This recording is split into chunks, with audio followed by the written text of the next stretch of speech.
Picture this. You're on a first date.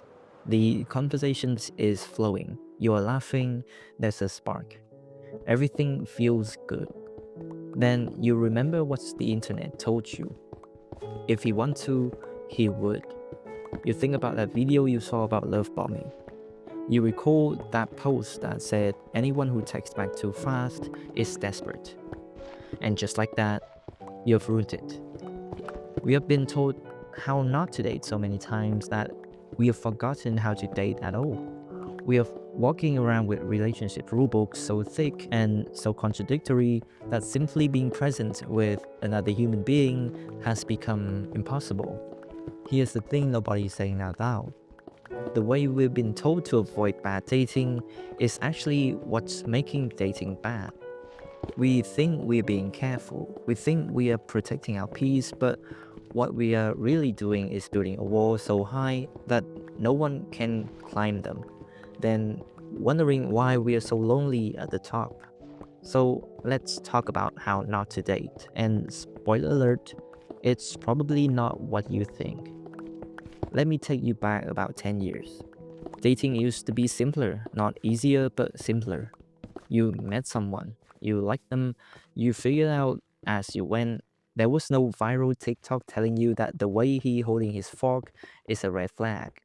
Not YouTube video analyzing his text response time as a sign of emotional unavailability. Now we are drowning in advice. TikTok alone has over 1.4 million posts about relationship red flags. That's 1.4 million pieces of content telling you what to watch out for, who to avoid, and when to run. And the algorithms love fear based content. The scarier the warning, the more it spreads. So here we are, walking around with our threat detection system on high alert, treating every potential partner like they're trying to scam us. We have gotten phrases like love bombing, breadcrumbing, situationship, micro cheating rolling off our tongues like we are all suddenly licensed therapists. And here's the kicker. Most of the people giving this advice have never been in a healthy long term relationship. It's like taking financial advice from someone who's broke.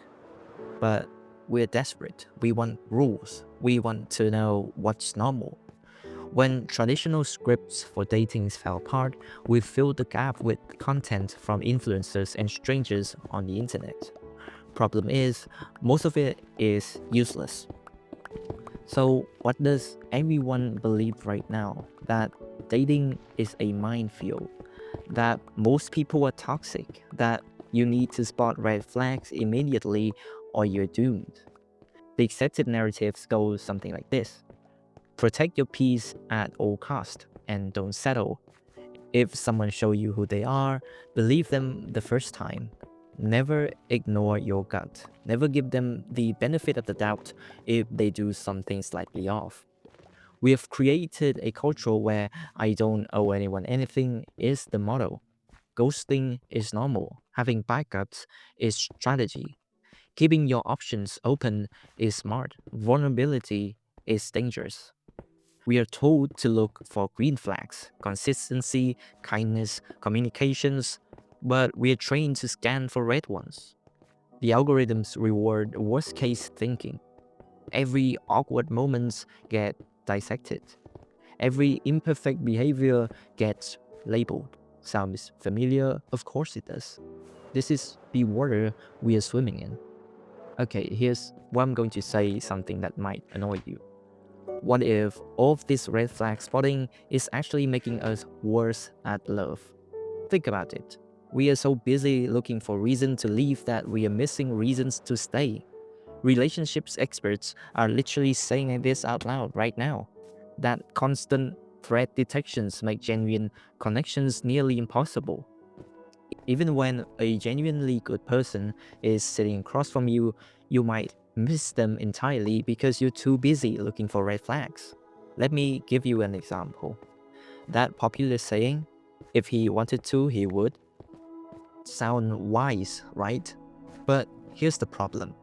It's assumed everyone expresses care the same way.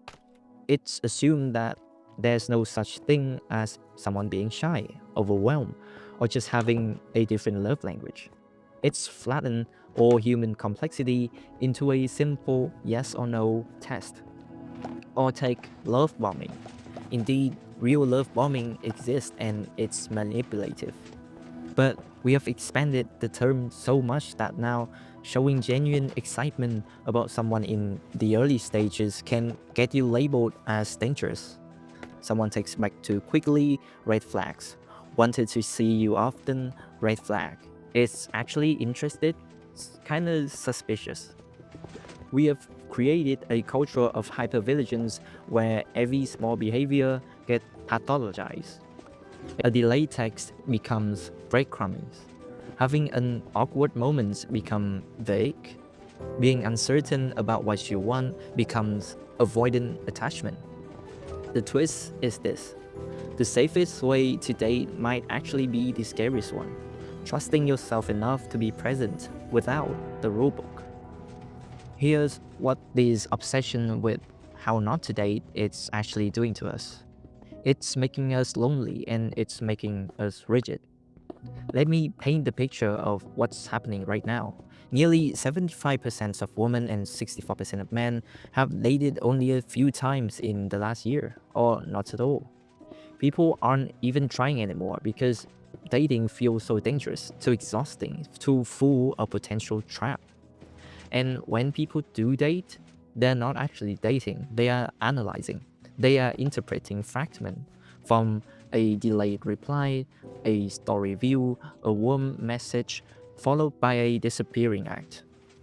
Dating has stopped being about connections and started being a game of forensic investigation. The central pain point of modern dating isn't even rejection anymore. It's the fear of investing your attention, your hope, your emotional energy into someone who will later reframe everything as casual after behaving like a temporary spouse. We burnt out. And burnout happens when repeated ambiguity teaches your brain that emotional investment is unsafe. All these rules, all these red flags, all these advices is trying to protect us from pain. I get that. Nobody wants to get hurt. But you cannot protect yourself from all pain and still experience love. Love lives in the mess. Love lives in the gray areas. The healthiest relationship I've seen weren't between people who never made mistake. They were between people who knew how to repair, who could have an awkward conversations and come out on the other side closer, who didn't treat every misstep as evidence of a bad character. We have confused perfections with safety. We have convinced ourselves that if we just spot the right warning signs early enough, we can avoid heartbreak entirely. But that's not how humans works, and that's not how love works. So let me leave you with this. The biggest mistake we are making in dating isn't picking the wrong person. It's refusing to pick anyone at all because we're too scared of picking wrong. It's staying in this talking stage for months because defining a relationship feels too vulnerable. It's swiping past someone interesting because one photo gave you a feeling. It's running at the first sign of imperfections, mistaking human flaws for character defects. Here's the real how not to date. Don't date with a checklist instead of a heart. Don't let a strangers on the internet dictate who's worthy of your time. Don't treat every relationship like a test you need to pass or fail. And here's the hard truth. You're going to get hurt. Probably more than once. That's not a sign that you're doing it wrong, not just being alive. The question isn't how to avoid pain. The question is that whether the connections is worth the risk. So maybe put down the rulebook for a minute. Look at the person across from you, not for red flags, but for who they actually are. Ask yourself how you feel when you're with them, not how TikTok told you to feel. Because here's what I really think. Love was never meant to be safe, and that's exactly what makes it worth it.